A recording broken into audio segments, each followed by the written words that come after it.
So I know I don't have nothing planned at all today for episode 2. I mean, Nothing let's at all, catch dude. up.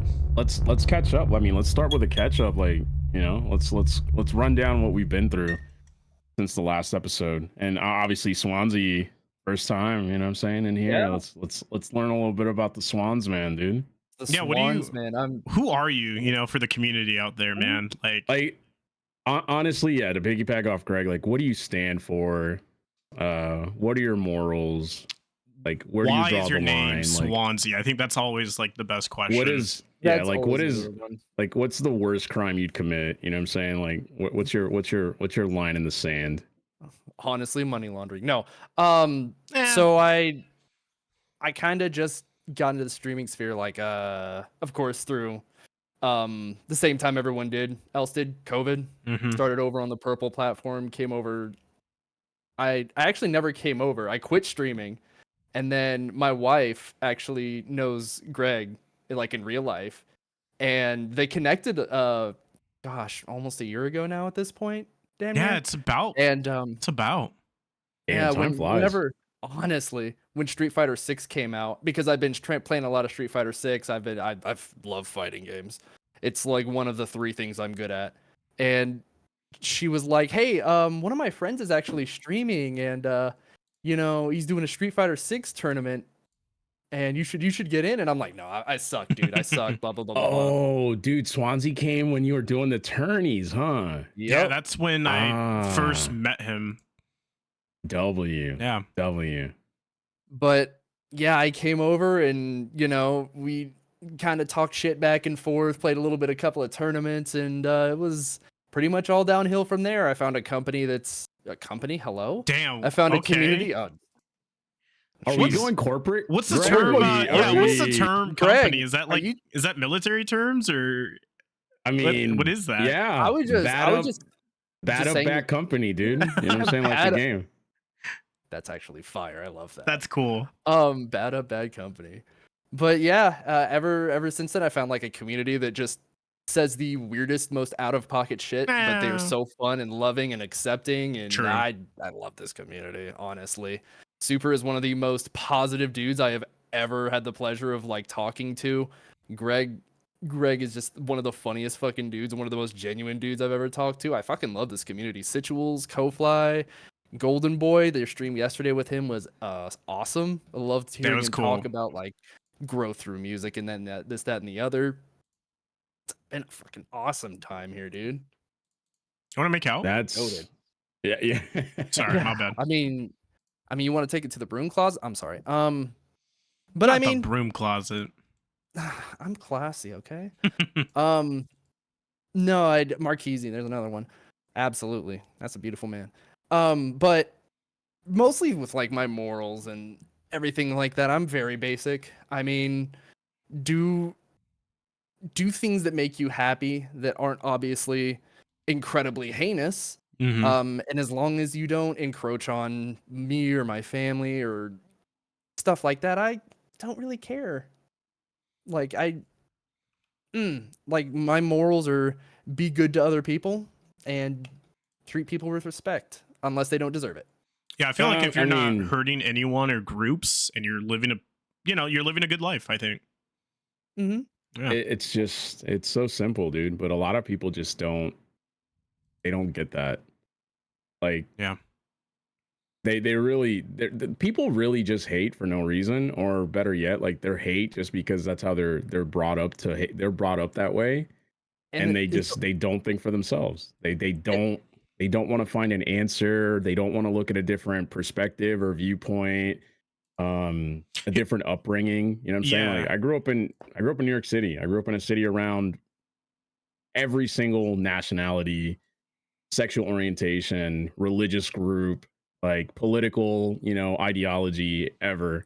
And I think that's paid off in my adult life just because like I don't see color, I don't see race, I don't see You've seen sexual everything. I don't see anything, dude. Yeah.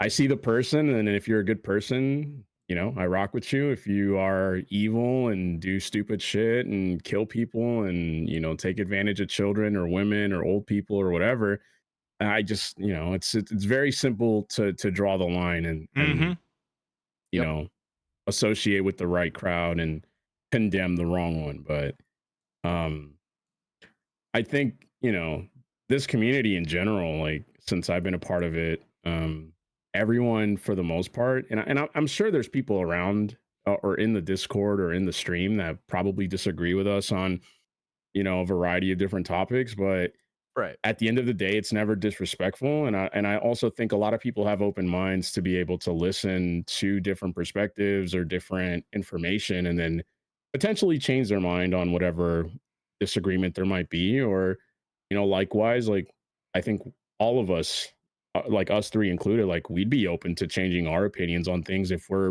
Oh yeah. presented with different pieces of information that would validate changing, our thought process on stuff. Yeah, I think a Absolutely. lot of us can accept like, oh, you know what? I am wrong in this bit. I didn't see your perspective. And like that's what I like about this community too is like a lot of our egos, like they can be strong, but we can respect and like understand where that person's coming from. Agree to disagree, but also not like in a horrible way, like to mutually understand tough subjects.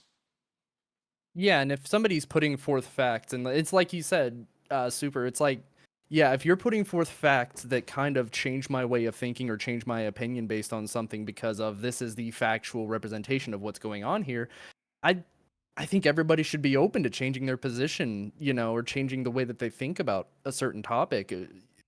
I don't understand being so firm in your beliefs that even when you're presented with like different knowledge, you just stick your head in the sand and, I believe what I believe and that's it. I think there's a symptom in the country or maybe in the world. It's probably everywhere, but I can only speak on America. But we're always presented in media, social media, traditional journalism, and television. We're always presented the extremes of different viewpoints, right? So because that's typically the content that'll generate the reaction and the clicks and the sharing and the ad, it'll justify the ad pricing and all that. Mm-hmm. The And I clicks. think when we're shown the extremes like overly liberal or overly conservative or whatever, I think subconsciously it like conditions the country or the populace to believe that like you can't change someone's mind when like we're only being shown the like 2% of the population within that demographic of people that think that way, that are just dead set in their ways. Because in everyday life, like I'll tell you something crazy, like I don't fuck with Trump at all. um Mhm. that's just personal research that I've done, policies, agendas that are being pushed or could potentially be pushed if he wins again. It's Right. not my cup of tea, right? My like my previous manager at my old job was super liberal, did not fuck with Trump. I did not get along with her at all. Yeah. On a personal level, didn't fuck with her. She She was super smelled. lazy. Um it was just not we just didn't click. You know what I'm saying? I didn't like working for her when she became my supervisor, and ultimately that was one of the big reasons why I left that job. Right. And Fast forward, well, real quick. Fast forward yeah, go now ahead. to my job now. My manager, like one of her pictures in her office and her board where she has like pictures of her kids and her dogs, is like her wearing a Trump hat, like Make America Great Mm, Again hat. sure. But I can separate the politics from the person just because I see what she stands for, like outside of politics, and how she Mhm. works and how she's like mentoring me and like teaching me this new role in these new systems that like I would stand up for her like in a moment of need or whatever, and I'd be able to put the politics aside. But the media, dude, the media just shows you the extremes, and it's so out of control. It's Yeah. like fear mongering for both sides, because both It really sides believe that You the also got other to know side is the end of too. the world. It's other like, side bad. yeah, exactly. People who sided with, um, like Obama, right? Could be just they sided because it was just blue, right? Maybe they don't stand for too much. Same thing with your manager. Cool. I support Trump because I support red and I support smaller government. Um, doesn't make her a bad person or anything like that. to certain beliefs. No, not at all. And to your point a little bit, what I've seen in the political sphere is it's like a 10% on the left side, 10% on the right side, It which is always funny is, yeah. because that are just you good luck. They Mhm. are everything is blue, everything is whatever. But there's like a good 80% in the middle that are just like, hey, neither party makes sense. Yeah. They're saying the same thing, but slightly differently to appeal to different audiences, so that your CNNs, your MSNBCs, your Fox News, everything could construe and twist these words so that they can to generate clickbait because they're a business at the end of the day. And I get that, but the way that it's portrayed in media, where it's just like this huge, oh, the left side hates the right side hates the left side, not as much as you'd think. Realistically, like my whole family are conservatives. Like I can't think of a single person that's a Democrat in my whole entire family. I love them. I love them to death. There's nothing. I have friends that are conservatives. I have friends that are staunchly conservative. Mm-hmm.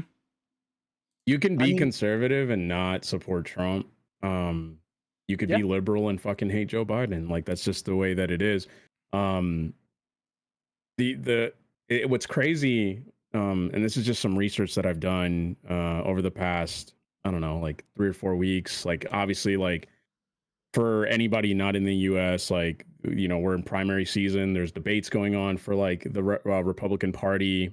Trump has skipped basically all of them.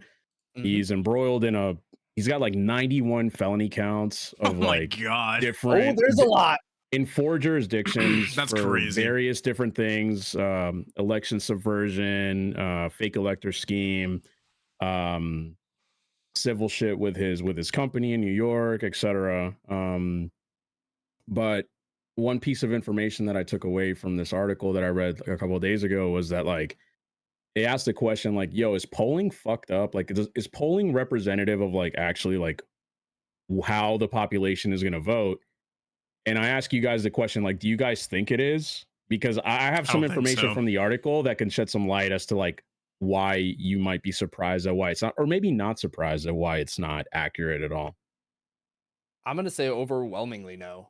I'm pretty sure that they poll it's only a certain amount of people, whereas where a poll goes out to 100,000, 200,000 people, whereas some of these media companies only poll 100 people, and some of them are their own employees.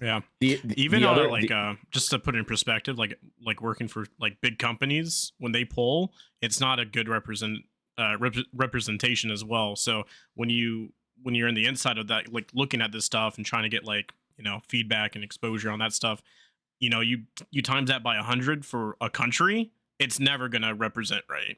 I think that's common for me anyway. I think that's common sense, but it's proven to be vastly inaccurate for a couple different reasons. Number one, it's not diverse enough to get the opinions of everyone, right? So the sample size could be a couple thousand people. And out of those couple thousand people, like, let me ask you guys this: like, how many times do you guys pick up a phone call from a number you don't recognize? Or you'll open an email and fill out a questionnaire. Who would though? Old people. Right. And old people skew in what direction? They skew more conservative, more they're set in their ways. They don't want to change. They're boomers. They're used to old ways, fossil fuels, etc. So we've kind of the past, like, we've almost alienated 16? Generations, because the reason why for us, like, answer a phone call or now an email, like, I don't want my voice to get deep fake, so I don't know about you guys, but like I just hold mute and just wait for the person to talk, and just so I can do my like cautious like check. And like emails, I don't want to get scammed. So sorry, that was if you want robocalls to stop, or even like human calls where like they're scam calls and shit, the best way to do it is to answer, put your phone on mute and put it down, and just make them believe it's a dead number. That just doesn't work. No one's on the other line. They will take you off the list. Yeah, I have cut down I have cut down my scam calls tremendously just by not even just sending a voicemail or ignoring the call. I just answer, put my phone on mute, and let it usually it's like 30 seconds and then it'll hang up. I never get a phone call from that number again. That's not completely going to eradicate shit, but it's a good little life hack. But it'll stop for the a little last bit. for the last 4 election cycles, polling has been like vastly incorrect to a point where like it's not even a reliable metric in forecasting like what the election's going to be like or which way it's going to skew. In 2016, all polling, dude, was like Every no. single Trump, poll was like, oh yeah, Trump's in overwhelming. the dumps. It's not happening. It's only Hillary, XYZ, and then Hillary That got was dumpstered. wild, by the way. Yeah, That was I mean, crazy. She got beat, and I think that's the effect of that fake information or maybe like inaccurate information is that Democrats probably took their foot off the pedal and didn't really buy enough ads. We're gonna coast to this. This dude is not a good candidate. Never been in public office, saying stupidly wild racist shit, ignorant sexual assault allegations that are out there in the rumor mill and shit like that. And then obviously you saw what happened. And then going into the last midterms, it was like everybody was pissed off about Biden and the election, and inflation and the economy and Ukraine and all this other stuff, and gas prices. Which, dude, spoiler alert: the president doesn't set gas prices. It's dictated by a global economy of different countries that control their own OPEC reserves. is the one that fucks you, not the OPEC, government. Yeah, OPEC. literally OPEC, and that group of nations like Saudi Arabia, Venezuela, Russia, they control the fucking pricing of gas on top of like supply and demand. Like, And when are gas prices more expensive? In the summertime. Why? Because everybody's driving. Everybody's going on vacation, road trips, etc. Like, and I'll add another wrinkle into that. OPEC is a very big company, and which side of the aisle likes to give a whole lot of tax breaks and a whole lot of incentives to big ass companies? Why do you think that gas prices go up every time there's a Democrat elected? I mean, Republicans they're less likely to do anything about climate change. Yep. What accelerates? I mean, dude, the climate will change over thousands of years. Can we just look at this at like a big perspective? And it's like three dudes on the internet just talking about how the world works, and it's like, damn, why does it work like this? You know what I mean? Just like, it's so baffling that we've gotten here as a society. It's like, just doesn't make sense, you know? It's wild. We're the only species on the planet that pays to live here. Yeah. We are the only species. It's so wild, man. That pays for space. We pay for food. We pay for services. We pay for clothing. You know what I'm saying? And that's just, we just accept it. Like, we're just conditioned from birth because it's been the system for thousands of years that that's just what it is. It's a good, well-oiled system. I mean, I'll give it to that. It hasn't broken. I mean, it's gone through plenty of evolutions over the last, couple hundred years, but yeah, the economy, it's never going to die, bro. Unless there's nuclear war that breaks out that just destroys everything and we go back to trading fucking bottle caps, deer hide and fur for like clean water or whatever. It's never going to change. I like as much as my anarchist friend would very much like that. Yeah. I like the idea of a commune, man. So you know what's funny? It's funny. It's so crazy how you lob me this segue. I do it for you, man. You know that? I know. I lob you some Twitter game, dude. I lob you some charisma. Actually, shout out the word Riz real quick. It was the Webster's word of the year. No shit, really? Oh hell yeah! Riz is the word of the year, dude. It beat Swifty. It beat Swifty and situationship for word of the year. Here, that's I'm glad it did. I'm glad it did. You got competition, man. But the commune, the getting a 20 acres of land and having a group of people provide different services for other services and goods, like so many Republicans would fucking be okay with that until you call it what it is, which is like communism. Yep. You know what I'm saying? Yeah. As soon as you say the boogie word, like it's Ooh, like the bad word. Whoa, no, dude. Get out of here. No, China. Ronald Reagan said the China. red, the red scare. No, Mhm. Scared the commies are coming to get your guns. it's That's like, what small government is. Like what? Yeah, You know? yeah. Literally.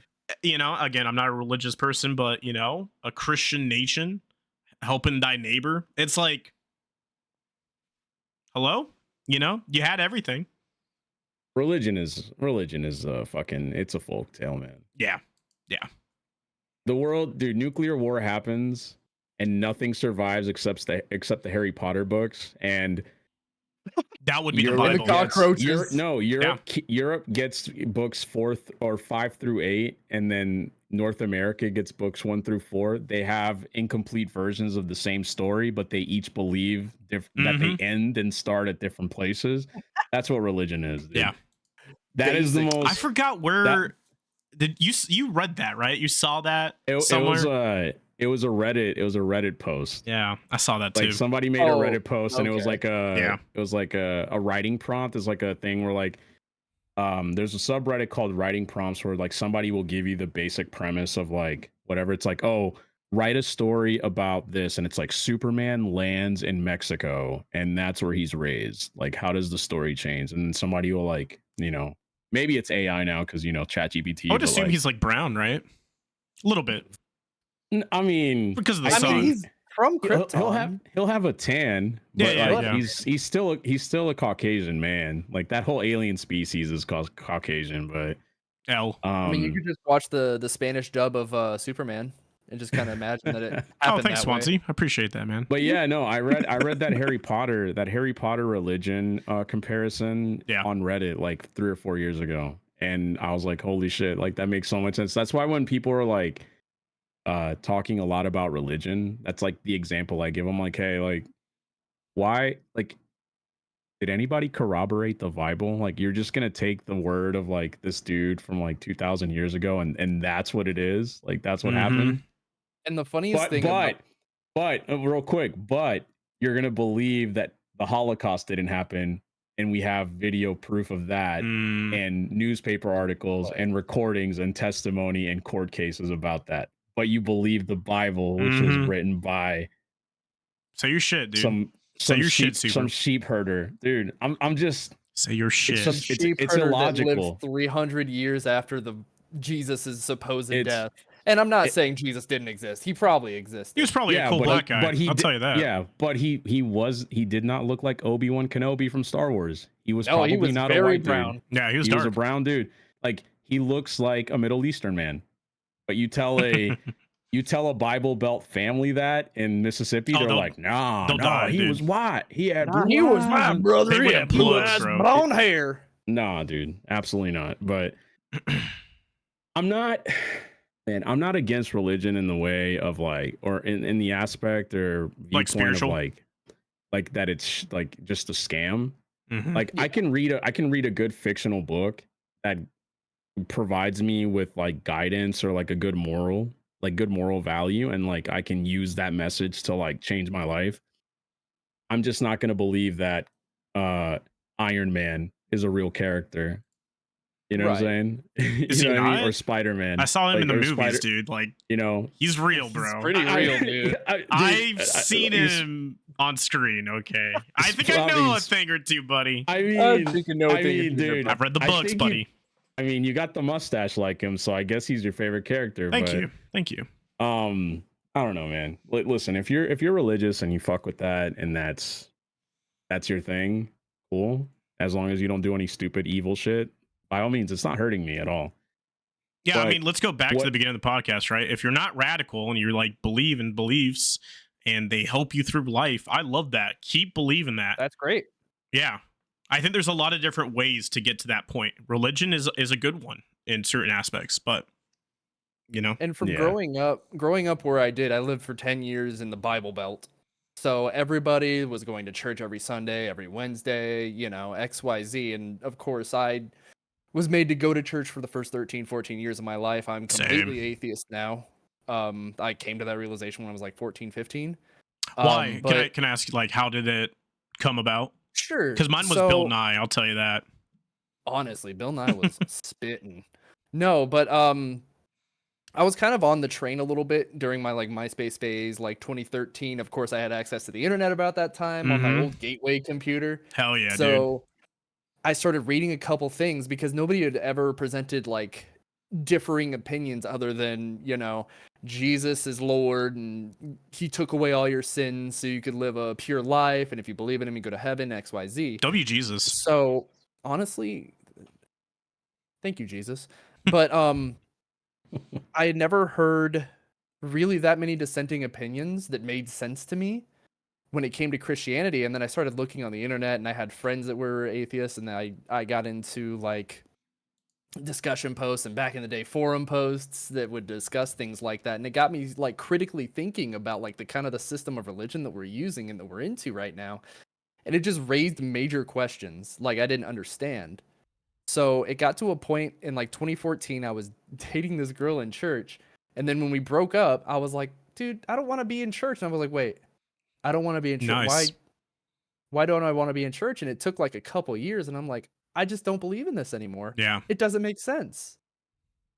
Like, we're going to believe that, this book of sand, like word of mouth, stories told over hundreds of years after this supposed man's death is supposed to be completely accurate in the word of God, and over its millions of different translations and revisions and stuff taken out of it. Like, this is supposed to be the word. This is the absolute truth.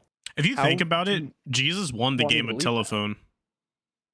Jesus had a pretty good respawn time, if you're going to be honest. Yeah, dude. That's crazy. Yeah. I don't know. Ever since then, I've kind of gone back and forth from like, maybe I'm agnostic, maybe I'm theistic, maybe I'm Buddhist, because Buddhism's pretty cool. It's a good for me. It's a good religion. No, yeah, and Buddhism's like, of course, there's radicals in every religion. There's radical Buddhism. There's stuff like that. But as a whole, Buddhism is pretty sick.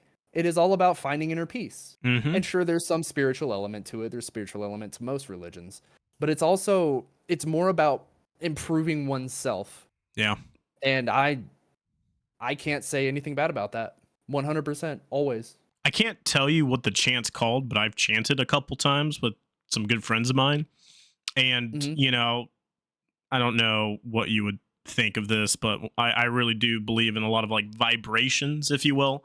And sound being one of them. And so like chanting, like this one time I was going through some bad stuff in my life. I chanted. I had the CD back in the day, and it would like help me chant because it was repeating the chant.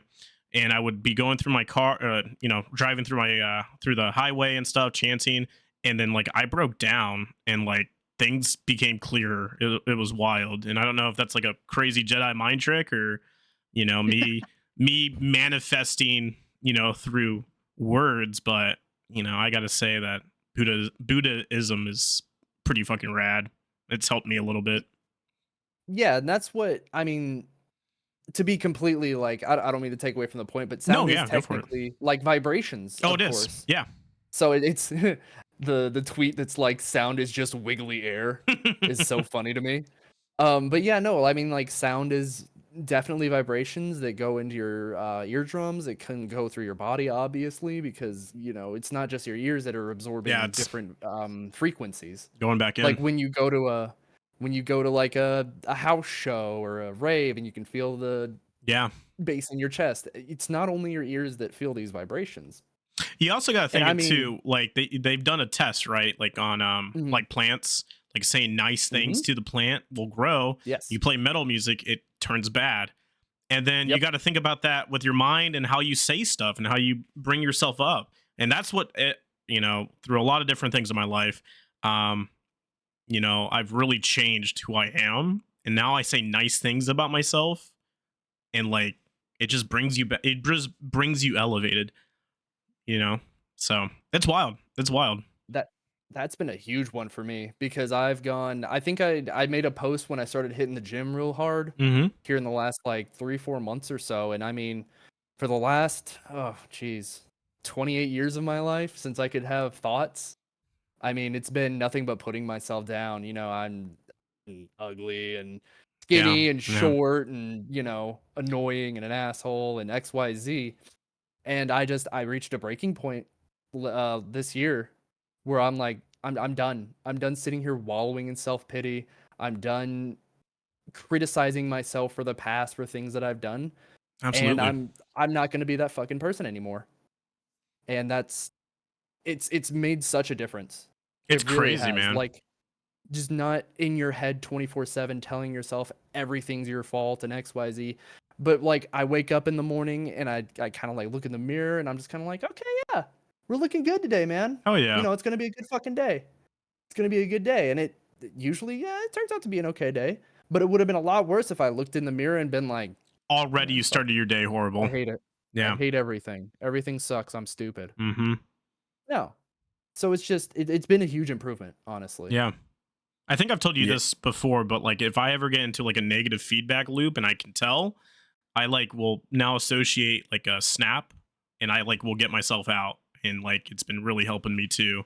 Cause everybody has Mhm. bad days and you're like, oh man, I'm a so and so and whatever. But like now that I catch myself, I hit the live button because that makes me feel better, or I just snap my fingers. So There you go. but I know super man, I was reading your tweets, the other couple days, and you're feeling a lot better, right? Bro, What's yeah, going I on? mean, dude, yeah, I've just like what you guys were just talking about is just like one of those things where you get caught in like this negative loop of like, for all intents and purposes, just being negative all the time Mhm. about it, about anything, dude. Like literally, it's like, oh, it's fucking raining today. Today's gonna suck. Um, whatever. I don't have this nice thing that this other person that I know has. I want that nice thing too. Oh, why can't I be off on this day, or why can't I go on this trip? It's just being stuck in this negative loop. And honestly, like maybe for like the past 2 weeks, like dude, I used to have very frequent like anxiety and panic attacks just for no reason. Just it's probably just the stress and my mind just kind of like being burdened and just feeling so heavy from like Mhm. being negative all the time. And over the last like 2.5 weeks, I honestly, I remember maybe like a couple months ago, I was chatting with Situals in your stream, and he was like kind of talking about his stuff, and kind of like maybe how uncertain he was about some things, and kind of communicating, how he was going to maybe do some things, or how he thought he might not do, certain goals that he had set out. And again, Reddit, I got some really positive Reddit recommendations where it's like this dude, or this might have been a dude or a woman, I don't know. And it was like life hack or something, and it was like, yo, up until this point in time, like every single problem that you have faced as a human being, from the time that you were a kid or born until now, where you're Yeah. self-sufficient, you have a job, you pay for your bills. um at one time or another, I thought I was going to be homeless, or get kicked out of my apartment, or get evicted, or Mm-hmm. get in trouble for whatever, getting a ticket. How am I going to come up with this money? Human beings are resilient, and up until this point, every single problem that you've had, anything that's ever stressed you out, even the worst days of your life, how often do you really think about them? You don't, because you got through it. Yeah. You problem solved, and you're 100%, you're however many times you've had a problem, you are that many times for that many times that you've overcame and gotten over it. It may have been a Absolutely. Yeah. breakup, it may have been losing a job, getting fired, failing a test, stressing out about whatever. Um, and I think for me personally, it was just a matter of like putting things into perspective. Again, it's like recentering. And I'm sure I'll have bad weeks and, days in the future. That's just the nature of existing and living life. But I think what's important is like you just have to recenter yourself and just remind yourself, like, dude, like you're still here. Like you Right. didn't give up. Yep. I'm sure you felt you've been this stressed before and you've gone through it. You have faced worse problems. Like, 15-year-old me, you know what I'm saying? Right. Like Yep. my Xbox getting a red ring of death, my Xbox 360 getting a red ring of death was the most Ooh. stressful, awful shit ever. And now, like, Googling the towel trick and shit like I that. was about to say, did you do the towel trick? yeah, Yeah. like now just thinking back on, I'm like, dude, why was that such a big deal? Mm-hmm. It's just like it's a console. Who cares? But it's just I just recentered myself. No, dude, nothing matters. Nothing Yeah. in the grand scheme of the existence of human existence, our human history. Whenever we become extinct, like no one's gonna remember who the fuck I am. 1,000 years from now. At Not unless best. you are one of like 3 billion. Mm-hmm. Yeah, but even think about the worst human beings that have ever lived. Hitler was what 80 years ago. That's not Mhm. even that long of a time. Genghis Khan, who conquered and did Yeah, all this shit. it's maybe crazy that like you're in my brain because I was like, okay, he talked about Hitler Genghis 80 Khan. years. And I was like, okay, let's think of somebody horrible. And then you said Genghis, dude. You were Genghis on Khan, fucking just Ronald Reagan was in the 80s. Yeah. sorry. like we it, bro. Oda. our Nobunaga. existence on the timeline is so minuscule and so Whatever. tiny in comparison to everything else that it doesn't matter. And I just keep reminding myself, I'm like, dude, yeah, you might be sad or upset today, but like in a month you're not gonna be. Literally. Tomorrow you might not be. And I mean, even to that point when you talk about like the way that human existence and all of our recorded history, if you put all of, I remember the graphic, it's like if you put all of the history of the earth on a gigantic like clock, all of our recorded history is like 30 seconds. Yeah. Literally 30. Yeah, what that's does that exactly matter? right. 30 seconds. Think of that ratio. Like that's wild. But I think the other thing, and I don't talk about this shit a lot because I mean I honestly just started doing it, and it's about to get a lot less expensive. I just started doing like these online therapy sessions. Nice, man. Oh, is it BetterHelp? Yeah, Or is it something? that's crazy. Okay. Yeah. No, I've been looking at it. So Honestly. you know, going back, it's just like, oh, you're this alpha, you're this male Machismo. alpha dude. Mm-hmm. Sexy, right? You don't have to talk about your feelings. You don't have to validate or like process whatever little trauma you have or whatever. And I just started doing that. So that was like coming out of my pocket. And I started doing that maybe like ironically, no, it's been like 2 weeks, 2.5 weeks, like just a little bit past, the whole mindset change. Yeah. And I do it twice a week. And I feel like that's been very beneficial towards kind of like my outlook towards the future. Like I also just stopped giving a fuck about the things I can't control, like the weather or other people or um whatever. I literally do what I can control, and that gives me a sense of like ownership over my life and its Good, man. events and what the trajectory is, that it's just like it's good.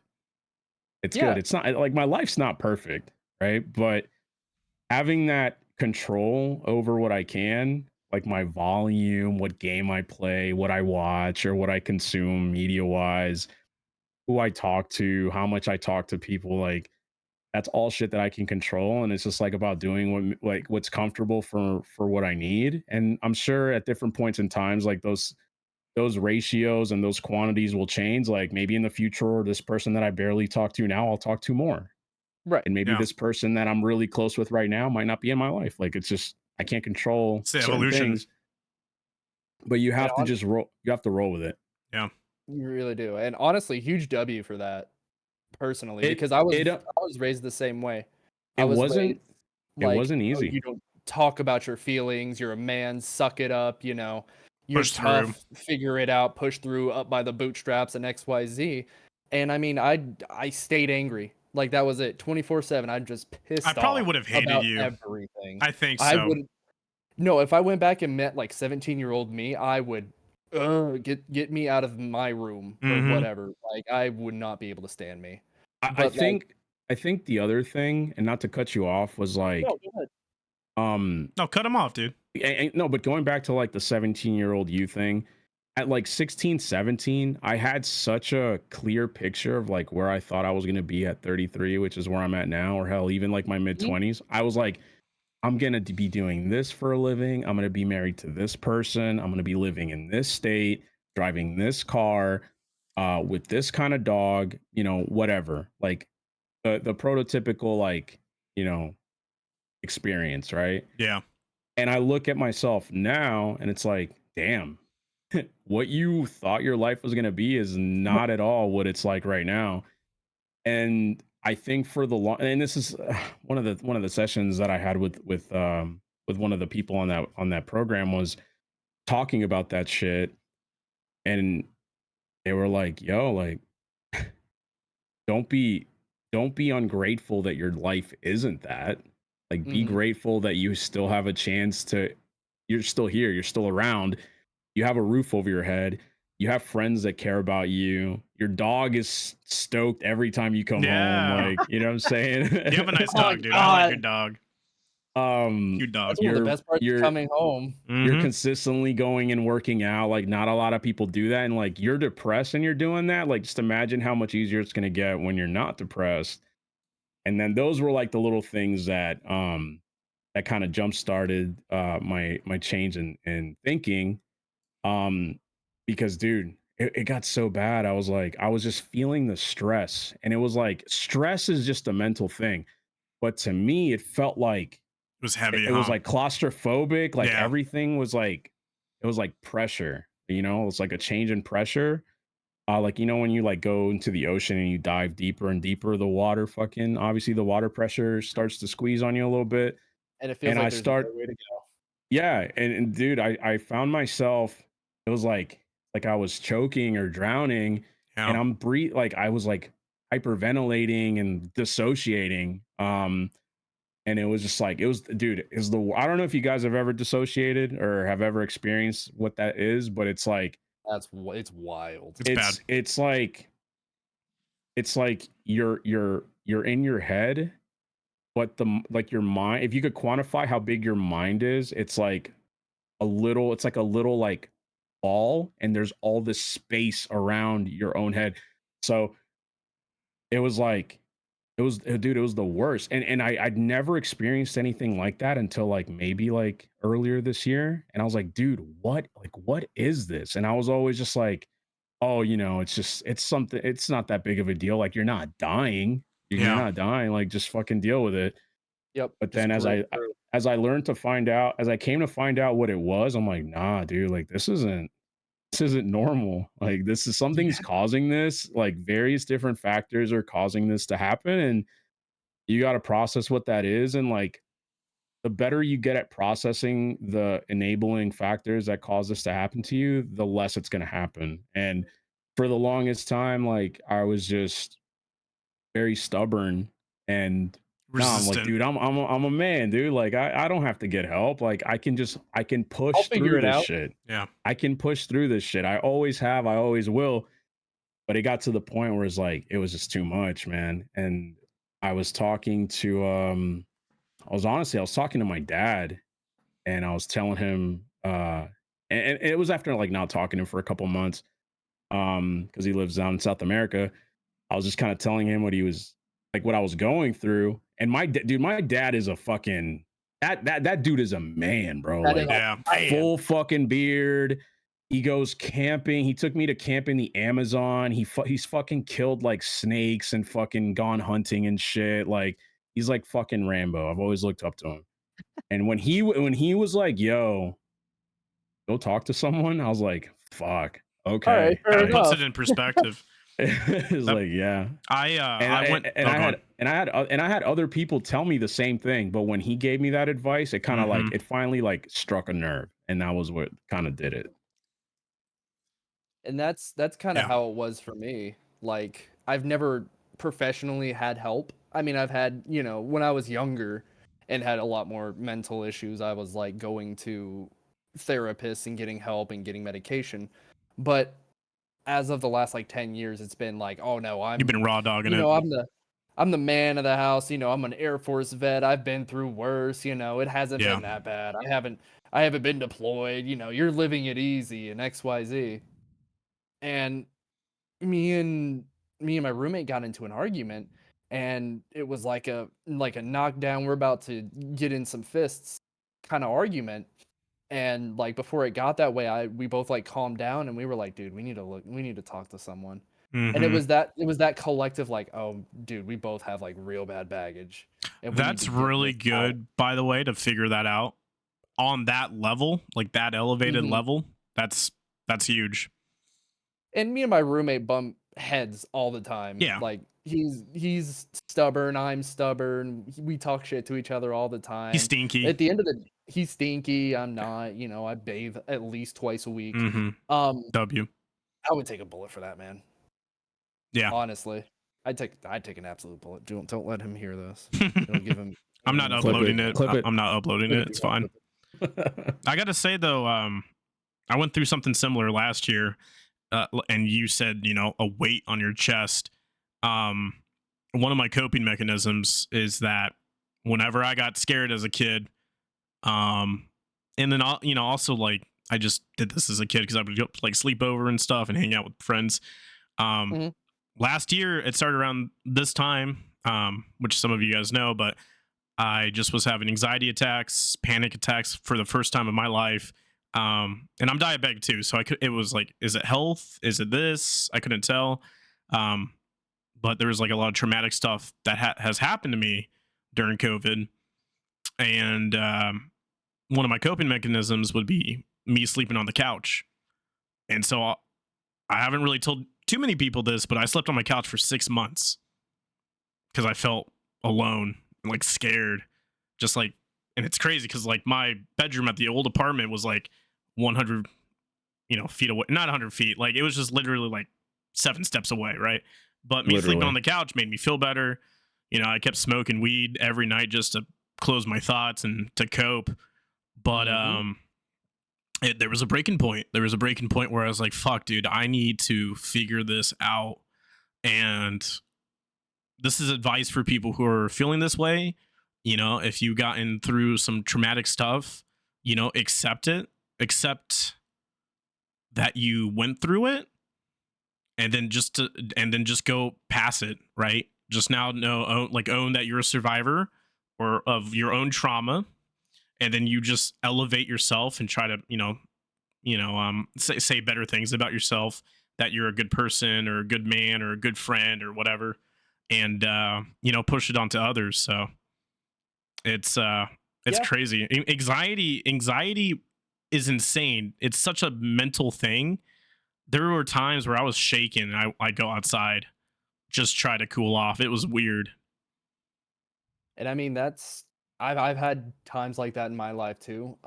There's been stuff happening with my personal life while I was overseas. There was not a single thing I could do about it. I had no control over anything, and I wish I had better coping mechanisms than you, because my coping mechanism became Drinking.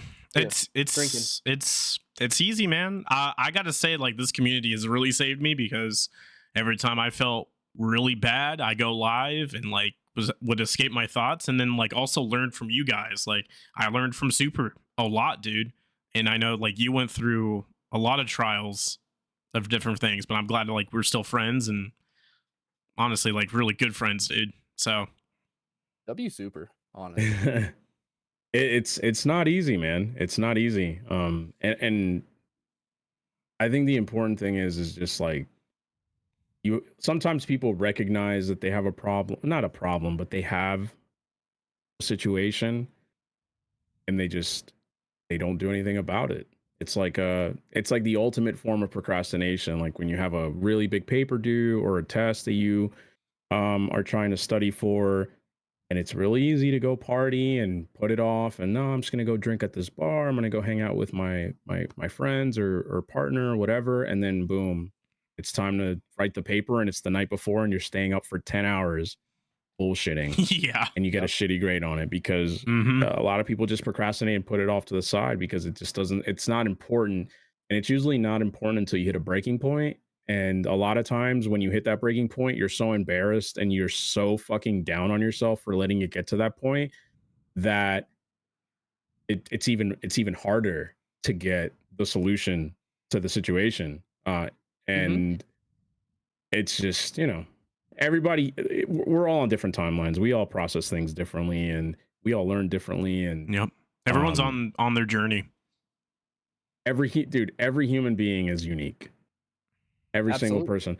The human genome is it's so complex that, like, you have to consider yourself lucky if you are existing and living life and you get a chance to die, because there are trillions and infinite number of human people, like human being combinations of that genome that'll never exist. Yeah. Never. Yeah. So, like, Absolutely. whatever time you have on this planet, whatever you choose to do with it, I mean, it's important, dude. Like, you're here because your specific DNA formed in such a way to create you that there will never be another you. Literally, That's there will actually kind of be cool. another combination Never. of exactly what you are. Yeah. Period. It is like Even the soul of you, right? Like, if someone cloned me somehow, we could do that. They could never be me. like even the analogy of like finding a needle in a haystack is not even remotely close to the probability of what makes you unique Mm-hmm. in the world. So yeah, I mean, And a that's lot of us have like shared experiences, of course. Like a lot of yeah, traveled yeah. some of the You, same paths in life. you But like, can you can lean. I mean, think about it. How many of us have moved? How many of us have been through a breakup that's left us not wanting to eat or sleep? Um, how many of us have, I don't know, like lost a loved one or a friend to death or addiction or whatever? Like, yeah, there's a lot of overlapping experiences that bind us as a human race, but a lot of people just don't see that. You know what I mean? I'm absolutely. sure I can go up to a stranger and be like, "Hey, real quick." It's like some of those TikTok videos, like sometimes this was like way back in the algorithm before I got all the meme shit, because I guess I look at too many memes, but it was like this guy. I think it was like, have you guys ever seen that Instagram account or that TikTok account where it's like people of New York, and it's this guy, Yeah. and he Yeah, just Brandon. goes and Yep. he asks a random person like, Oh, that's "Hey," cool. it'll be like an old gentleman, right? And he's Sure. walking on Central Park, and he'll be like, "Hey, I run this account called People from New York, and I just want to ask you a question." And he goes, "Okay." Um, he's like, "Who who have you loved the most in your life? Like, who have you loved the most in your life?" And it's like a minute video, and the old man's like, "Oh, my wife." I was like, "Oh, how is she?" He's like, "Oh, she died like 20 years ago." And he's like, "What Oh, made her special? Like, what made her special? What made you fall in love with her?" Um, and this, you could tell that he loved this person just by the way his face lit up about her. And that was good. And I've And seen and a lot of some people on can relate to that. absolutely. And I've been on that Facebook page, and he'll do like stories, like 12-part stories of just transcribing exactly what this person says, and you can really feel like when they talk about their loved ones, when they talk about a traumatic experience that they've been in, you can feel it because it's I won't say it's easy to relate to, but there's mm-hmm. definitely certain parts of every single story that you can definitely put yourself in the shoes of, and it's fantastic. And not only that, I'm kind of, riding it a little bit, but he's put money to organizations. He has put hundreds of thousands, possibly millions of money into different like homeless organizations, into different people's personal GoFundMe so they can get off the streets. Damn. It's a that is I love that page. Thank you for bringing that up. I love that Yeah. page. Yeah. I That's mean, just awesome. think like I don't know, whenever you're like really down, think about something like that. Like, dude, what is my happiest memory? Like when was I the happiest? And like what like can I like think about that moment and like kind of feel that again? And that'll give you some perspective on it. Or like, damn, like what's my favorite food? Why haven't I eaten it in a year? Like I should go to this restaurant and have my favorite dish ever. Mm-hmm. I haven't like why am I still eating Wendy's every weekend? Like why don't I go get this specific dish at this restaurant and like eat my favorite thing ever? Or like, damn, Mhm. it's like in the summer, it was like a hot as fuck day, and I was like, damn, like I haven't had ice cream in like 5 years. I fucking love ice cream. Like, why haven't I had ice cream in 5 years? I make money. I bust my ass at work. I have the money to go buy a $5 tub of ice cream at at Walmart. Like, why haven't I fucking had cookie dough ice cream in 5 years? Like, why? And I feel like Damn, that. everybody just gets caught. Everybody Yeah. just gets caught up in the world when I need to go to work. I gotta get an oil change. Oh shit! I gotta walk my dog. I gotta go to the doctor. I gotta I got this thing I gotta turn in at work. I gotta whatever. Like, and you just forget the little shit that makes you Yeah. fucking happy. Um, that you just fucking you don't do it, and you have the time. You can make the time to go get the ice cream. So that's what I did. I went and bought a fucking cookie dough ice cream. let's Uh, go cookie dough. when I was in Chicago. Like I That's was like, dude, awesome, I man. want this fucking cone. It's the same thing with everything, bro. I was like, damn, I fucking hate Rocket League. I fucking get shitty teammates all the time. I'm like, damn, what game do I really fuck with that I suck at? Guitar Hero. Fuck yeah. Oh shit, I don't have Guitar Hero Oh, anymore. Like they don't sell the controller. I fucking paid Super Dan $100 to send Hell me yeah, bro. his controller That's for cool. Guitar Hero because he doesn't I was just talking to him about it like last year. I was like, dude, I miss Guitar Hero. He's like, oh shit. It's like you should buy it. I was like, I can't find the controller anywhere. Like $300 for just the fucking controller for the guitar. I can get the game for like $10. Mm-hmm. He's like, hey man, like I got an extra guitar controller that you can have. W Dan, He's man. like, he's like, I don't want $300. I'm like, just send me $80 plus shipping and I'll send it to you. And I was like, give me your honestly, Cash App. He sent it to me and I played Guitar Hero. And That's I was awesome, rusty as dude. fuck. And I failed a bunch of times, but I had You had I had a fun. blast doing it.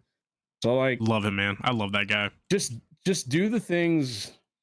Really think about it. Like what are some things that you've done, eaten, experienced, felt, a song that makes you really happy that you haven't heard in a long time? Dude, the song Hey Ya by Outkast is one of my favorite fucking songs ever. And I hadn't listened to it in a long time. I put it on my Spotify, like, and I listen to it. Like it comes up on my shuffle all the time. You know what I'm saying? And every time it comes up, I'm like, damn, I really fuck with this song. And this song came out when I was like 15. And it Mhm. was like, it makes me happy. Like it's great. So I don't know, man. It's so easy Caught up. to get caught up in the negative shit and only listen to sad songs, only play frustrating games, only see sad movies, Yeah. only be around other And it's miserable really people. easy, man.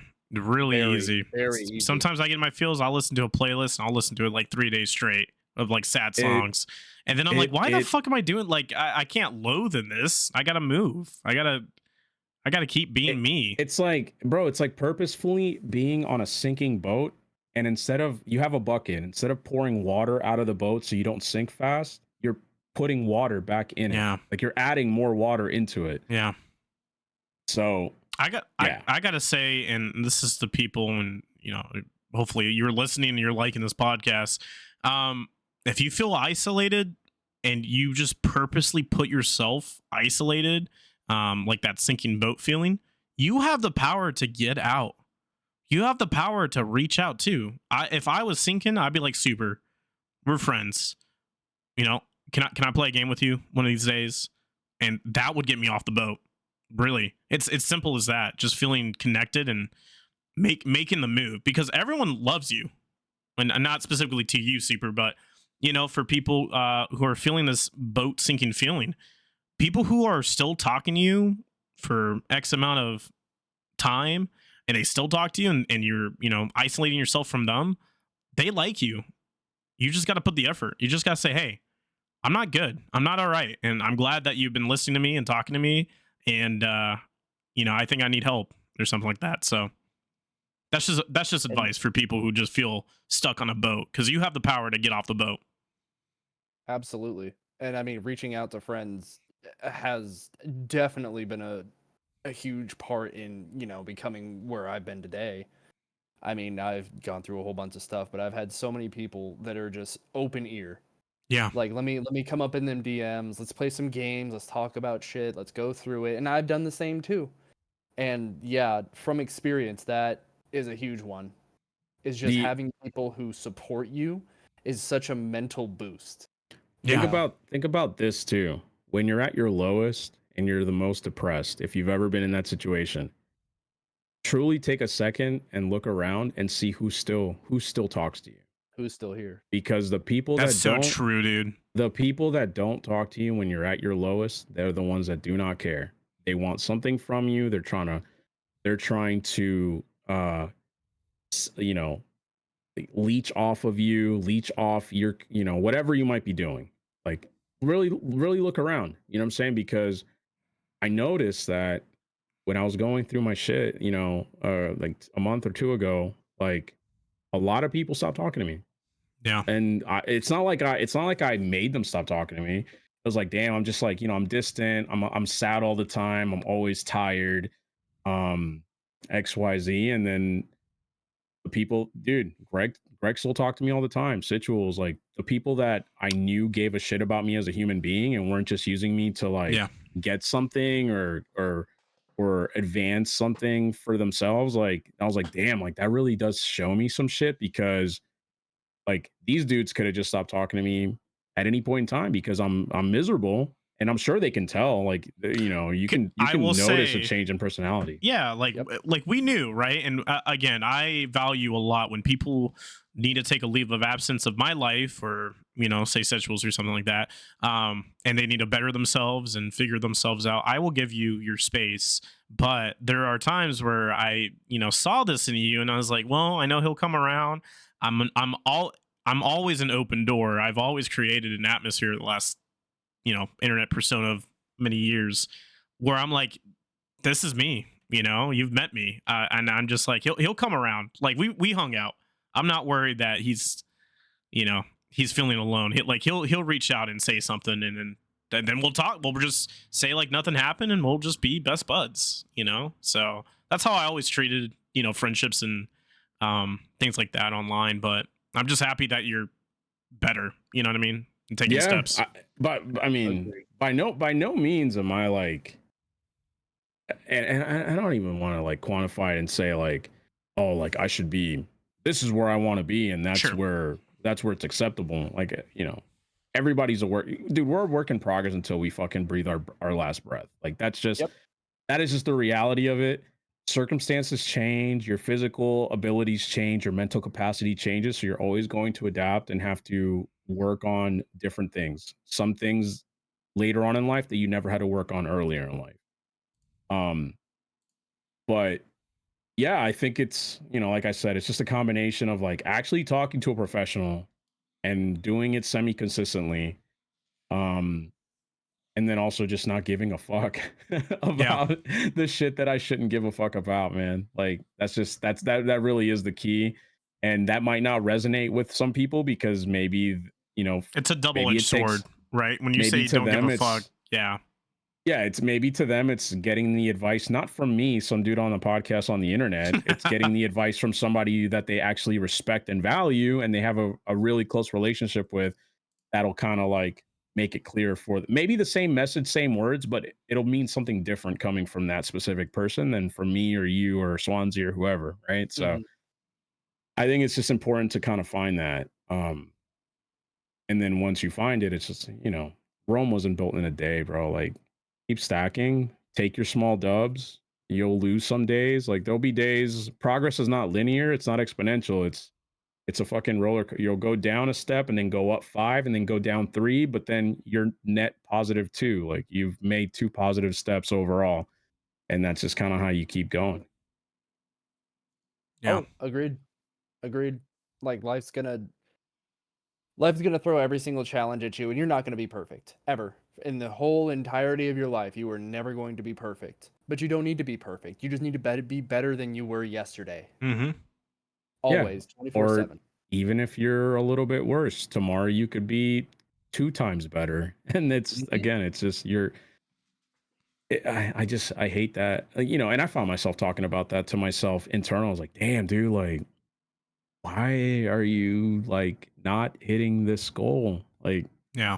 and it's just like, who cares? Like, the person that I am now, even if I don't hit this goal now, like compared to a year ago, like I am way better than I was a year ago. Mm-hmm. You know what I mean? So it's just like it's I don't know. It's life is so strange, and it takes so many twists and turns, but like I've just grown to really like be fond of like waking up every day, even if it's sunny or rainy or cold or fucking hot, just because like, dude, we're here for such a finite amount of time, man. Before you know it, like you'll be fucking 85 and you won't be able to stand for a long time, and you won't be able to drive or go out. You'll have to rely on other people, your family, your kids, your grandkids, and you'll just look back at your life and it's like, damn, it just flew right by. Like I didn't take appreciation of what I was living in the moment, and it became a waste. So I just think going forward, for myself personally speaking, it's like I just value I value every day. And you think of it too, right? You're 32, right, Super? Yeah. You know? So that's like what, 43 years of living the best. Dude, W Mom, by the way. But you have 43 years times whatever, 365. That is so many days. If you keep living like that, that's so much fulfillment. You could get so much done. That's gonna be a good TikTok if you clip that, by the way. when someone clip my that. When my co-host's mom, W Mom, dude. My mom's been sick. My mom's been sick. I went. You guys both been sick. I actually got what she got, but I left. I don't know. I don't know if you guys mind switching gears, but that's fine. Yeah. Last Thursday, I left Atlanta and I drove cross country to St. Louis. I drove 8 hours to St. Louis. From the time that I left to go on my trip, my mom's been sick. So my mom had like bronchitis. She had like fluids in her lungs. She was like coughing a bunch, fever, all this stuff. So I went to St. Louis, you know, to like go to this basketball game in Lawrence, Kansas. Me and my buddy, like we always take a trip to go watch Kansas Jayhawks. They played the Yukon Huskies. His favorite team versus my favorite team. They each have won the last 2 championships. So I went on this trip. Anyways, the entire time that I was gone, my mom, instead of getting better, got worse. When I got back from Kansas, I drove back from Kansas City on Sunday. I left at like 8 a.m. I got back to my house at like 10 p.m. I thought I was going to have to hospitalize my mom on Sunday night, dude, and I was going to have to call out. Yeah, because when I got home, she was in such a like weakened state that like her antibiotics and stuff weren't working. So I was like consulting with her. I was like, do I need to take you to the hospital? Like, you know, I'm not really liking what I'm seeing. Are you sure it's not COVID? Like you're kind of coughing a lot and like out of breath. So, you know, I've been kind of keeping. So today's like the first day she's felt good. So it's good to see her come in here. But I did get what she had. So like yesterday, like my voice was all raspy and you know, whatever. But yeah, she's great, dude. If you guys ever come to Atlanta, she makes the best food. She'll crack jokes. I need to go to Atlanta, dude. There's a trip that I need to go, dude. I need to hit up Atlanta, and then I don't know if you'd be down, but I need to go to Florida. Dude, Florida, we can go down to Orlando. It's a 6-hour drive, dude. Stu show's down there. Stu show, dude. They'll take us to that alligator park, dude. That was such a fucking blast. Yeah, then we get White Castle or whatever. What was that in Florida or was that somewhere else? Oh, dude, hold on. I think I still have that receipt. Hold on a second. Let me see the receipt, dude. So the first time I kind of met Super is maybe a month before that, but I pop in his stream and he's hanging out with a couple people, Shaylers, that some of you guys know, Nyx, and then Stu, and then Super. They're all in a fucking car together. And I pop in, I'm like, yo, what's up, guys? Oh my God, everyone's hanging out together. And then I leave and I pop in the next 2 hours and he's still in the car. He's in this drive-through getting White Castle for like 2 hours, dude. It was insane. For White Castle. Why? I don't know, dude. I would have just dipped, dude. I would have dips. White Castle. This is a controversial opinion, I'm sure. White it's Castle's ass. not good. Nah. It's horrible, dude. Oh my god, he does have the receipt. He does have the receipt. That's crazy. So was it about 2 hours? So, all right. So listen, this receipt we got on August 9th, 2021. So it's been over 2 years. We went to we went to Orlando to meet our boy Stu. It was a bunch of us from Twitch, like Greg was saying, our boy Shaler, Nix, Rose was there, Silent was there, it was me, and we basically got an Airbnb and we went down to Orlando. We went to a couple different bars. We went to this alligator like park where like they have a bunch of different alligators. Fed them horse meat, got to see like an albino fucking alligator down there. But the story behind this receipt is I have, again, it's funny that we're talking about shit and like doing shit that you haven't had in a while. The last time I had White Castle prior to 2021 was in like 2009. And you know, they have like, for anybody that doesn't know, White Castle's like little slider burgers and they have like fries. It's like a fast food joint. Yeah. They opened one in Orlando, right? It was like in the shopping center and like one of the touristy areas. And Stu was like, yo, we should go get White Castle. They just put one here in Orlando. I was like, oh fuck yeah, dude. I haven't had White Castle since 2009. The last time I had White Castle, I was in Brooklyn, New York with my girlfriend at the time, her cousin. We had just gone clubbing. We were drunk as fuck. We just took the train back to Greenpoint and we got some White Castle. And he's like, but just a heads up, like we're gonna be in line for a while. I was like, that line's always fucking long. It's like a 2-story White Castle. And we're gonna be in traffic. I was like, dude, fuck it. We got dude, what are we gonna do? Just stay here and drink? Like, let's go get fucking White Castle. I go live on Twitch from my phone. It is nuts, dude. When we get to the line, so it's in a shopping center, and then one of the main roads runs parallel to it. There was traffic just to make the left turn to get into the parking area. And then it wrapped around the building twice. So we started waiting on the turn lane to turn into the parking lot, and then we had to sit through the line. It was 2 drive-through, like dual drive-through, like they have at McDonald's or Wendy's or whatever. And we waited. I was live for 2 hours. I was live for 2 hours until we got our food. We spent $97.18. And I'll read the receipt right now, dude. We got a combo number 9. We got two large Cokes.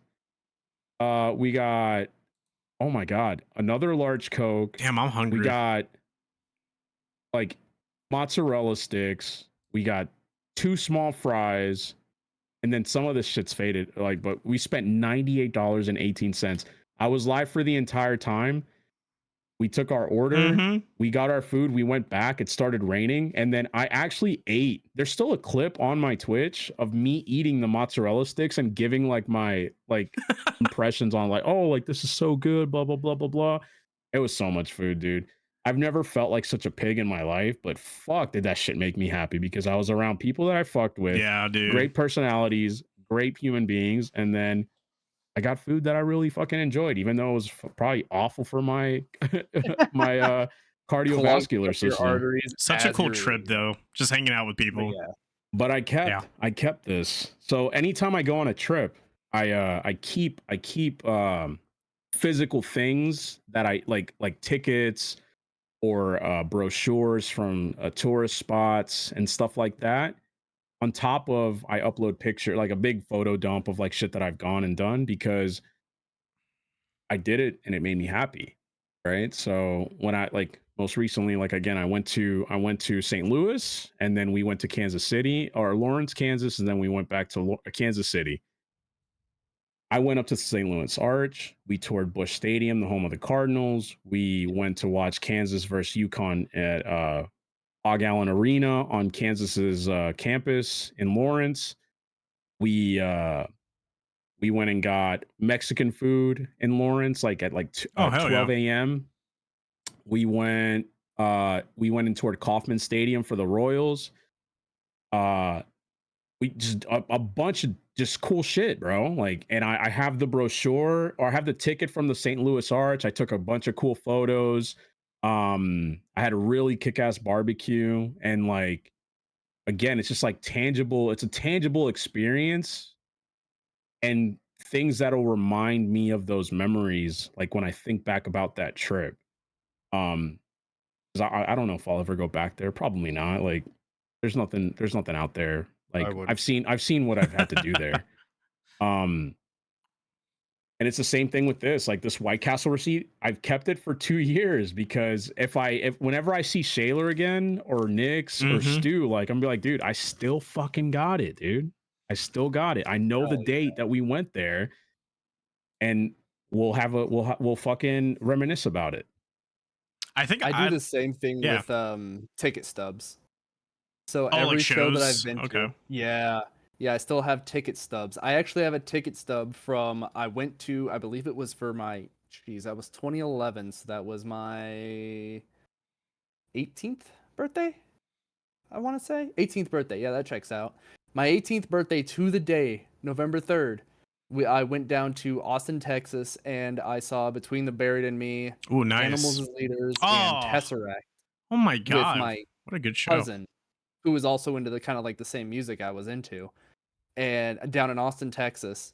And I still have the ticket stub. It has lived in my car. It has lived in folders. It has lived everything. That is one of my core. That is a canon event in my life. I'm completely with you. I love seeing stuff like that and just reminiscing about the times we had. I'll be right back. We were around, you know. It's dude. It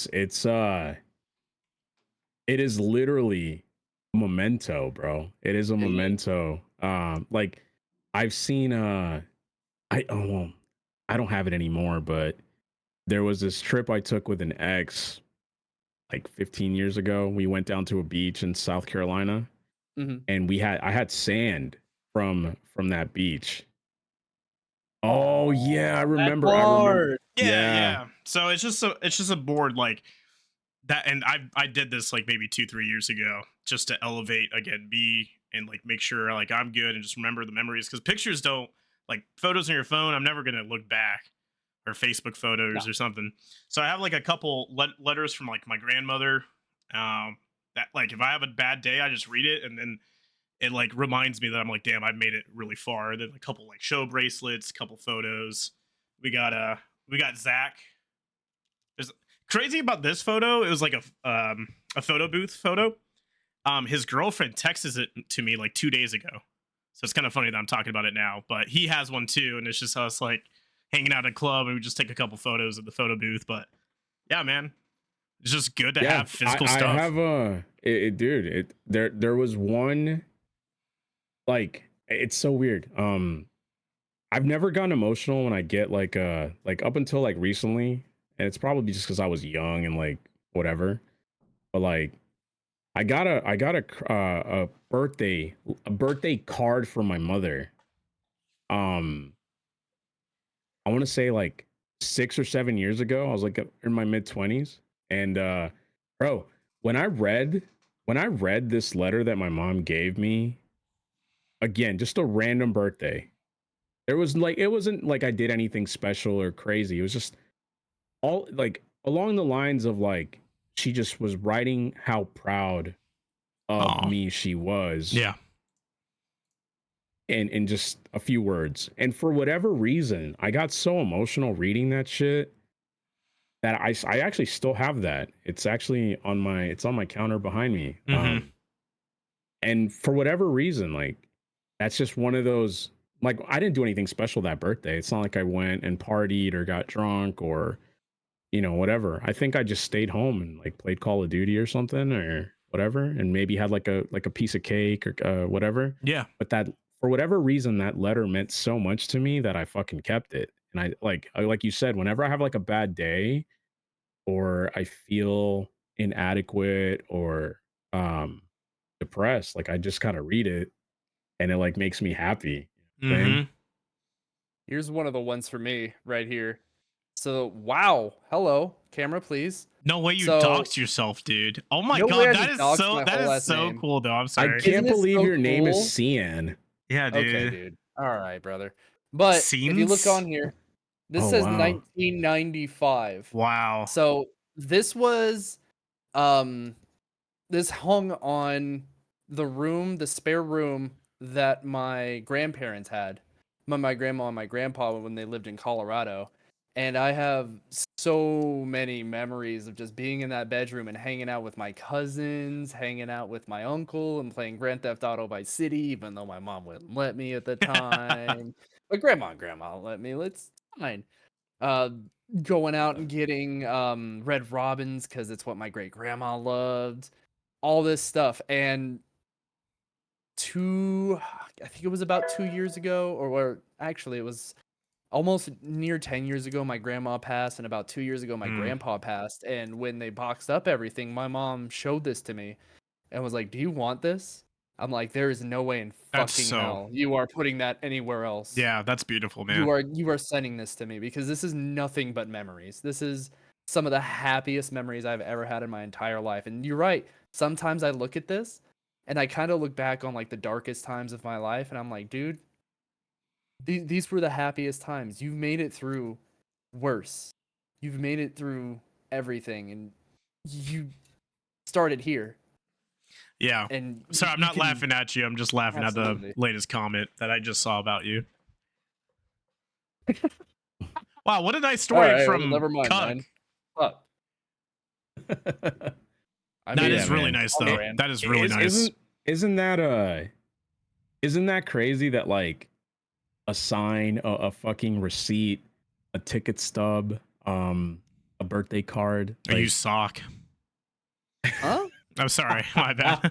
I'm talking about You other doing okay, happy memories. My bad. My tip creaming Like, right now. My tip it could sticky. just, I mean, Got it could semen on change my your fingers and mood, man. shit. It can It Just- really can. just, remind you of like the best times. And like that ticket stub, every time I find it, because I'll put it in my car. Like when I completely forgot that I put it in my car, and then when I sold my car and I was taking everything out of it, I found it again and I sent it to my cousin, that Aw. ticket stub, and he's like, "No way, you still have that? I still have mine." And he like showed it to him, and we were just talking about it for like a day, and then like when we moved into this house, I put it in with some of my paperwork for Japan, so it didn't get mixed around. And then I remember when I moved everything into this room, I broke it out again and I showed it to him. He's like, "There's no way you still have it." We went through it again. It's dude, it's crazy, man. Dude, you just said Grand Theft Auto Vice City. Have you guys seen the new trailer? Yup. I like Give how me- give there's me- like a side by side I saw of Florida footage and GTA footage, and it's like the The real same. life footage. Yeah, and I was like, no, there's no way it's like that realistic. Because I don't know what the fuck's happening in Florida, but it looks cool. I had to do like a quick like double take because like the ass twerking on a car. I was like, oh shit, okay. Damn, they Yeah, got I was ice like, spice and shit on oh. that. But Oh my god. here's I'm something so that fucking I'll say. I as a kid, because I had good parents. No, I'm just joking. I was never able to play Vice City. I was never able to play Vice City, so I missed out. Good. And do I want to play it now? No, because it's dated. But I'm sure it's good. But I'm excited to play GTA 6. Kind of bummed that it's only on PlayStation 5, Xbox, but it makes sense because I think they did that with Red Dead 2. They did that with GTA 5. So it's definitely going to push the benchmark on a PC. So it gives me time to get a better PC eventually to stream it. If I'm gonna be honest, if they're putting it on PS5 and Xbox Series X, it's gonna be on PC eventually. Oh, If not at absolutely. launch, it's gonna be very quickly after, because my computer right now paces my PS5 Yeah. by leaps and bounds. Yeah. But no, But it's smart I to get am the so console, stoked. the console family first, because they've done that too with the GTA 5, and then the next year it was Yeah. PC. So I'm cool waiting. Exactly. I'm cool playing on my PS5, play it a little bit, and then Mhm. port my character onto the PC when it's available. Exactly. I am so stoked. GTA Vice City to this day is still my favorite Grand Theft Auto game. In terms of Preach. like setting, the music, the radio stations in that Yeah. game were Oh like yeah. you had like crazy like Aerosmith and Michael Jackson and Prince and all this stuff. Just phenomenal. Like Miami, Florida is one of my favorite places on planet Earth. The food, the music, the nightlife, the women, The Cubans. just ridiculous. I feel that. And there's just I'm Latino, so there's like a heavy Latin influence in South Florida. But I'm absolutely stoked. I'm not stoked at the way that they had to rush there was anticipation for me for the release of the trailer, because for those of you guys that didn't know, it's supposed to drop the following day in the morning, like Tuesday morning, but they dropped it Monday night because some like crypto bro like leaked it. Yeah. And It's probably for the Game Awards if you think about it. That's happening like right now. Probably. it's it was disappointing, but the footage looks phenomenal. It's like it looks the density insane. of the NPCs. It looks like they're like playing on like an updated version of the Rage engine, which is like the Rockstar like graphical engine. It looks ridiculous. Like the models, there's so much detail. And if, like you guys just said, like if it's gonna look that fucking good on PS5 and Xbox Series X, like holy shit, like is a PC going to look ridiculous, especially with uncapped frames? Oh my god, dude. I cannot wait for that game, dude. I can't wait to play GTA Honestly. 6 and then live on it for about another 15 years of my life. Like, what is that? I'm gonna be 48 till GTA 7 comes out. I GTA was is online for 30 years. I was 23 when GTA 5 came out. I'm gonna be 35 when GTA 6 comes out, dude. What was it? 2013? 2013, and it came out for, remember, it came out for PS3 and Xbox 360. I had it And on then Xbox 360. Yeah, That shit was so wild. my character is actually my OG character from the 360. I ported it over 3 times. I went from 360 and I ported it to PS4, and then I ported it again to PS5. Like it's wild. It's wild. I cannot wait for that game, dude. I cannot wait for that game. It's gonna look great. The Game Awards are going on. It's gonna be interesting to see if Baldur's Gate wins Game of the Year. It probably is, because I mean, we talked about it last episode. Like, it's probably the best game that's come out in a while. Let us know in the comments. This entire year. Like we said, it was getting people who have never played a single D&D game or a single session into D&D. Like, for games to cross completely over the aisle of, I'm not even interested in this, but I'm playing it anyways. The last game that did that was Elden Ring. True, yeah. I've already said my piece on Elden Ring. Oh my god, it's like, I love that game so much. I love Elden Ring. I really hope once we end the podcast, I go on Twitter and I see that they've oh shit. I love Dark Souls. I've always loved Dark Souls. I see that they've done a trailer for the DLC, because I'm waiting for that. But yeah, I can't wait. What are your holiday plans? Like, what are you guys doing for Christmas or New Year's? Like, what do you guys have planned for that? I'm curious, because I don't think I'm doing anything. Yeah, I gotta say, I don't think I'm doing anything either. Like, personally, I might go hang out with my family for like a little bit on Christmas Eve. And then, to be honest, I was like, I might just do a 24-hour stream just to hang out, chill, fuck with it. I don't know. Not doing much, though. Me and the wife have started this tradition to where, like, of course, my family and somewhat, I'm pretty open about this. The only person in my family is my mom right now, and she lives in Colorado. So I don't really have any family, like, in the immediate area that I can, like, go and hang out with. But my wife's family, we usually go over to their house. They live in Phoenix as well. And we go to their house on Christmas Eve, and we'll sit there and we'll play Magic, or we'll play board games. Dude. We'll play That's awesome. a D&D one shot or something like that.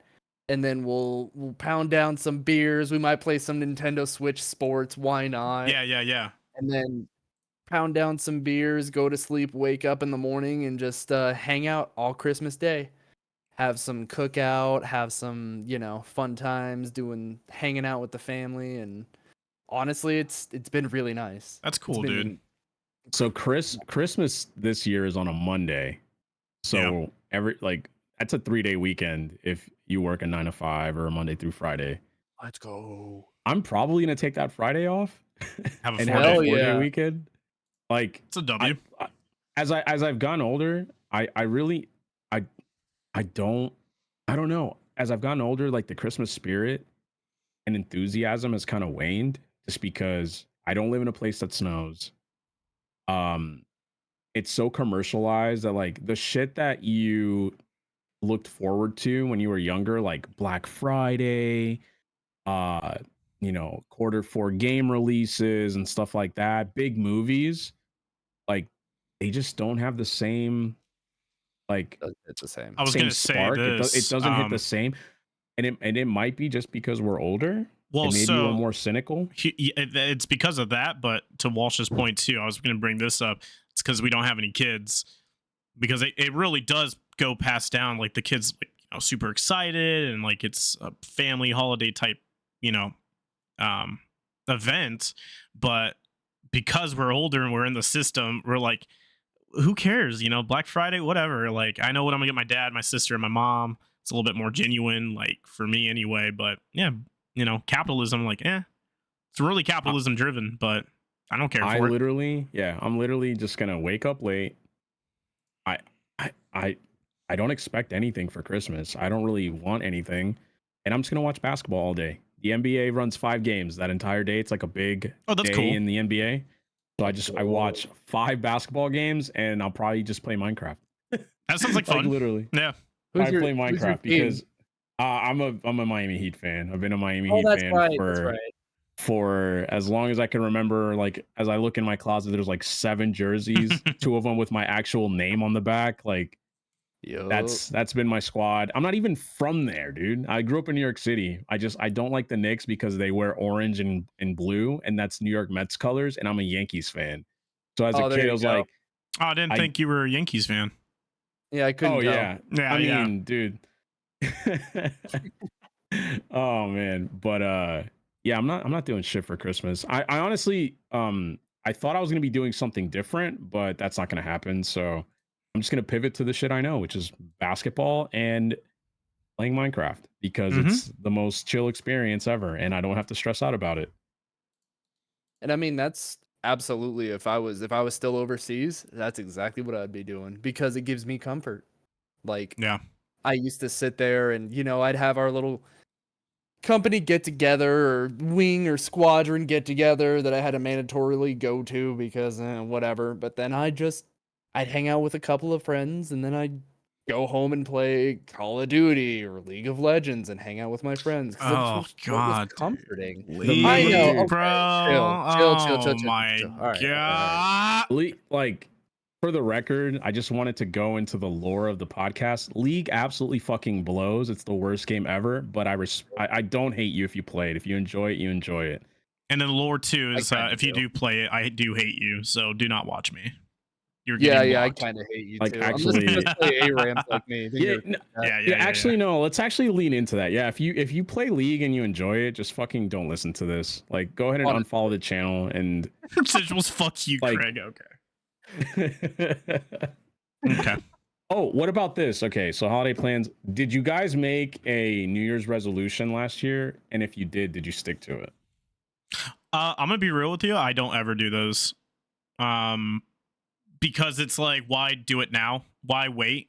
Like, I just start, right? So I guess like one of my resolutions was to, in terms of like viewership and like follow and stuff, like to be just better into entertaining streamer, all that. I'm doing it right now. Like, I'm really happy where I'm at. So I think I am winning, I guess, in a way. And then next year, I just want to be better in terms of like music or streaming or whatever. But yeah, I am still on my resolution from 2021. Like, my New Year's resolution 2021 is now going on its 3rd year, starting on December 27th. Like, so in December 2021, I was just like, fuck, dude, I am so lazy and I'm tired all the time and my knee hurts and I am not active at all. Like, what happened, dude? You used to play football, basketball, used to be active. Like, what happened? Work, eating bad, gaming a bunch, sitting down. whatever. On December 27th, I still I still have the notebook. I keep shit to remind myself of what I've gone through. I was just like, man, fuck it. I'm gonna start going to the gym. Cold turkey. I didn't have a plan. I didn't have this day I'm gonna do this. I'm gonna only eat that. I'm gonna drink. I'm just gonna go and I'm gonna spend at least 30 minutes doing whatever just to get out of the house and like actually like get my body, because I don't want to die young. Oh no. To anything that could be prevented, right? And I started going to the gym 5 times a week religiously. Sometimes it'd be Monday, Tuesday, Wednesday, Friday, Saturday. Other days it would be Tuesday, Wednesday, Thursday, Saturday, Sunday. But the point was I would go 5 times a week. I was going to drink more water. I was going to eat less fast food. And, I just understood, again, like we talked about earlier, like it wasn't going to be an exponential or like linear path to changing. It was going to be like an ups and down kind of thing. Ebbs and flows. Yeah, I kept the seriously. notebook. I had got this like nice blank notebook with, it was just like a fucking whatever, blank pages, whatever. And every day that I went to the gym, I tracked my workouts, weights that I was using, reps, what day of the week it was, how I was feeling. Like I would usually put like a happy face when I felt good, Oh, a tired face when I didn't get a good night's sleep, an angry face when something pissed me off at work. And that's kind of how it was, just like a little like visual cue to like be like, damn, like I was pissed off that day. No wonder I did this, blah, blah, blah, blah, blah. I kept the notebook because I've just heard that like it takes 21 days to build a habit. So like I was like, oh, I'll just keep this notebook for 21 days and then, I'll build the habit and I'll just keep going and not need it. I put in like 150 days that's awesome, dude. of workouts into that book. And when I look back at that, I remember looking back at that book like 3 months ago, and I was just scrolling through it and I'm like, oh shit, like I went consistently from like December 27th all the way to like March. And then, oh shit, from like March 14th until like April 2nd, I went like twice in like that 3-week span. I was like, what happened? And that's like when I had COVID or whatever. So I got sick and I couldn't do it. And then there was like another gap in July. I was like, oh, that's when I took my trip to Chicago for the first time. And I was gone for like a week. And then I came back and I was lazy because I ate shitty for 5 days. Mm-hmm. But the point was that like, even after I took the breaks and I quote unquote felt like I was failing, I always went back. And I always developed a sense of consistency after the fact. And that's another thing that's like kind of helped me like put into perspective what I'm going through now is like shit like that. I still have the book. I don't use it when I go to the gym now, but I still have it as a way to be like, dude, I went to the gym for fucking 150 days when I was using this book out of like a possible like 245 days or whatever it was. And then it was just a day. It wasn't like even like a conscious decision that I made. I was like, I just stopped using it because I had grown into the routine. And it was just an expectation that I had of myself. Like, oh, like you're just going to go today. And like, even if you don't work out super hard, like you're still going to do some work and it's going to count for something. But I kept it. And I thought about starting it up again. Well, I'm like, no, that's overkill, dude. I got this already. You already got the habits, man. Like healthy. Now like my resolution for next year is like legitimately to like eat better because I still eat shitty.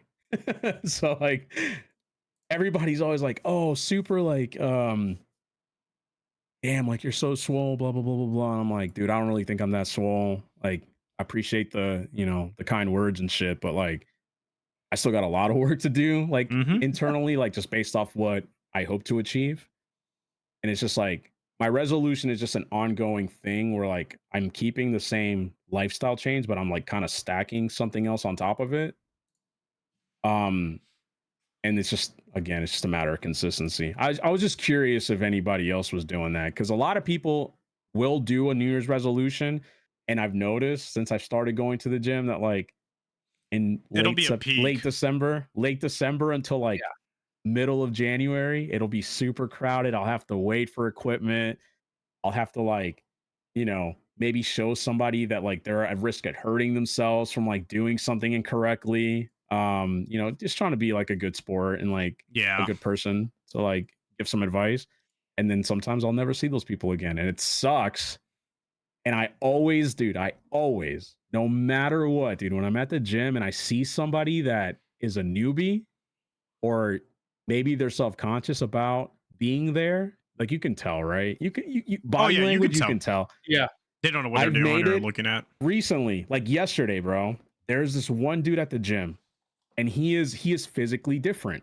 He's a shorter guy. Sensuals. And you can I got you. God damn it. You saw him. And it's just like, it's one of those things where like I'll never take a photo of this man. I'll never put him on video. I'll never do any of that shit ever. But I was working out with him yesterday, filming my shit for my Twitter thread or whatever. And I see him, and he's doing the work. He is not taking no shortcuts. He is consistent. And I go, damn, like, bro, whenever you're having a bad day and you don't want to come here, remember this dude is here and he's putting in the work. He's inspiring you. And he could easily make an excuse based off his physical make. Like, bro, I mean, no shit. This guy's like maybe like 4'1", 3 foot. Like he's a shorter human, bro. And he's doing the work, bro. He's doing the work. And I remember I was going through my set and I was struggling because I was like sick. I couldn't fucking breathe. And I see him doing his shit. And my man just goes, he just goes, yo, you got it. I'm like, fuck, like, hell yeah. That means more to me that dude. you're that means more to me that you're fucking doing that than the big swole dude that I fucking hate because he takes forever using the bench and I'm waiting on him. And all he wants to do is talk to the hot fit girls. Like, fuck that guy. Mm-hmm. But this That's dude, me, by the way.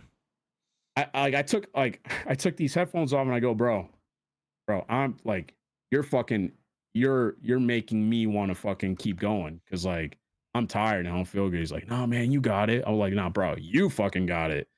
And he went through his workout. I went through mine. And it was just like one of those small human moments where it's like, fuck, dude, like this dude, again, physically limited, but he's got the fucking heart to fucking do it. And I respect the fuck out of that.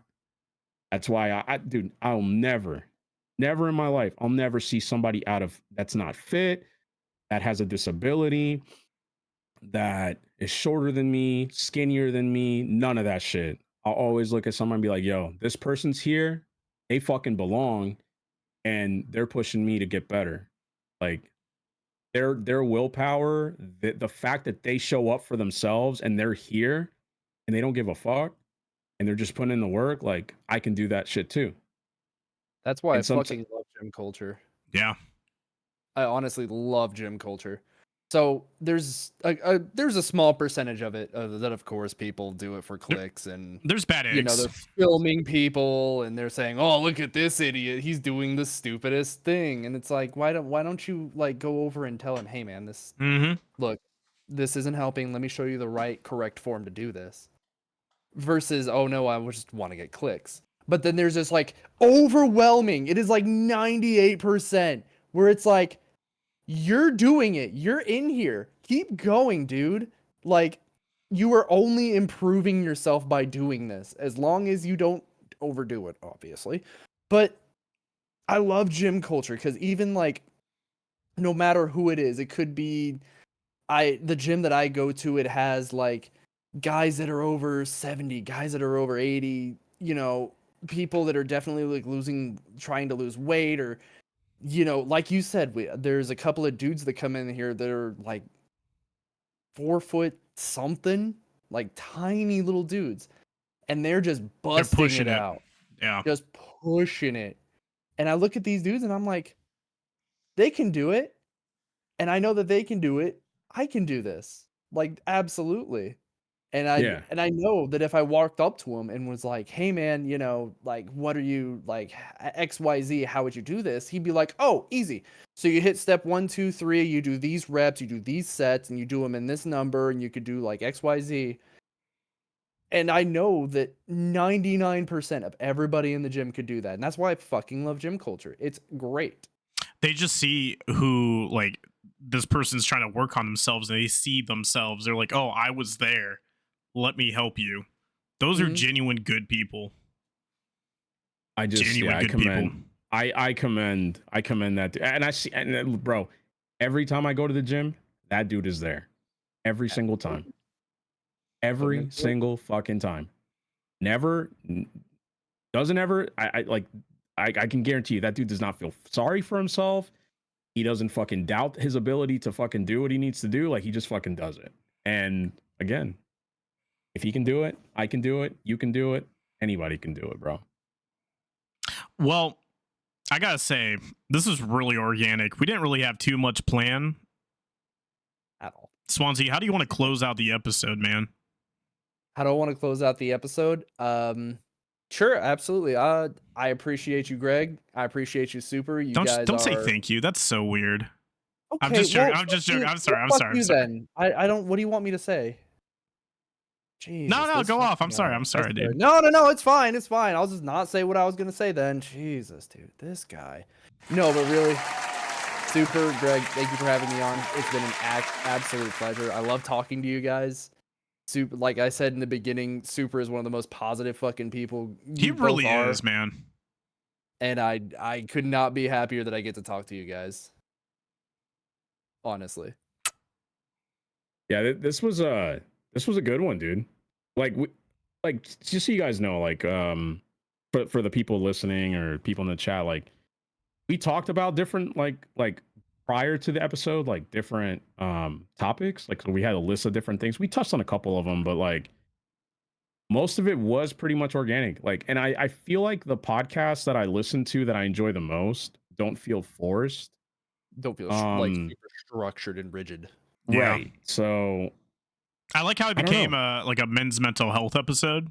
I don't know if you guys caught that. I just kind of renamed the stream title because we were just talking about our journeys and like how to get through tough stuff. That's one thing that I would like to do every time we do a podcast is to like enlighten people, help people through their journey. Why are you laughing, Swanz1e? Like, I'm trying to be real and serious. And no. I know, I'm just joking. I'm just joking. I know. No, really, I'm just happy. I'm really happy with the people that we find in this community and want to be part of it. And like all like, it's I don't know if it's cliche or anything, but really like a community is where it's at. A strong tribe is where it's at. You see one person weak in the pack, you help them out because you'll win together, right? That's how it is. Yep. And that's kind of what we're taught in the military too. Like, you're only as strong as your weakest member. So why not take these guys and raise them up so they can become better versions of themselves? So you're all stronger as a collective. God, I just want to kiss you. All right, episode 2. Subscribe, like, leave a comment. You know, do that stuff. I don't know. Shout out to our sponsors, Situals. He's sponsoring this whole show. Thank you, man. Thanks, Situals. He's our lawyer. I'll expect my check within the week, Situals, for the appearance, of course. Nah, fuck that guy.